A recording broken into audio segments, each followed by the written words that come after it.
দেশি মুরগিকে প্রাকৃতিকভাবে কিভাবে এদের চিকিৎসা দিতে পারেন বা রোগ প্রতিরোধ ক্ষমতা এদের মধ্যে বৃদ্ধি করতে পারবেন আপনারা।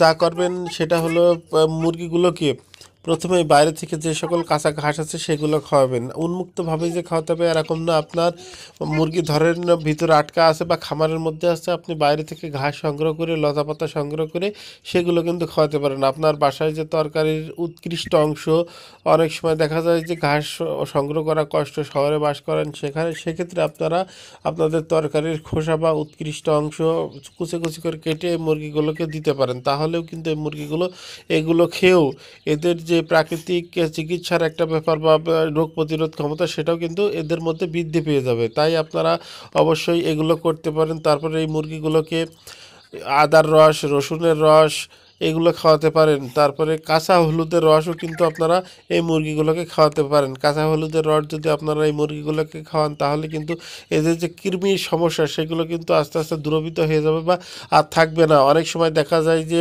ডিম পাড়া মুরগির কিন্তু আপনাদের ক্যালসিয়াম খাওয়াতে হয় বা অনেক সময় ডিম পাড়া মুরগির মধ্যেও কিন্তু কৃমির আক্রমণ থাকে। সেক্ষেত্রে কিন্তু আপনি ডিম পাড়া মুরগিকে কৃমির ওষুধ খাওয়াতে পারবেন না। তাই আপনারা আপনাদের মুরগিগুলোকে আদার রস বা রসুনের রস, বিশেষ করে কৃমি মুক্ত করার জন্য আপনারা কাঁচা হলুদের রস, কাঁচা হলুদটা বেটে এটা পানির ভিতরে মিশাই নিয়ে সেই পানিটা যদি আপনারা আপনাদের মুরগিগুলোকে নিয়মিত খাওয়ান বা সপ্তাহে 2 বার খাওয়ান তাহলে দেখবেন যে আপনাদের এই মুরগিগুলোর মধ্যে যে কৃমির প্রবণতা ছিল সেগুলো কিন্তু কেটে যাবে। অনেক সময় দেখা যায় যে কৃমির ওষুধ খাওয়ানোর কারণে, মানে যে ওষুধ বা ফার্মেসিতে কিনতে পাওয়া যায় সেগুলো খাওয়ার কারণে কিন্তু মুরগিগুলো ডিম পাড়া কমে যায় বা বিভিন্ন ধরনের রোগবালাই কিন্তু দেখাও দিতে পারে। হয়তোবা দেয় না কিন্তু দিতে পারে। কিন্তু আপনি যদি প্রাকৃতিকভাবে চিকিৎসা করার চিন্তা করেন বা প্রাকৃতিকভাবে চিকিৎসা করেন, হলুদের রসটা খাওয়ান, কাঁচা হলুদের রস, তাহলে কিন্তু এই মুরগিগুলোর মধ্যে যদি কৃমির কোনো ধরনের উপক্রম থাকে সেটা কিন্তু আস্তে আস্তে কেটে যাবে। তাই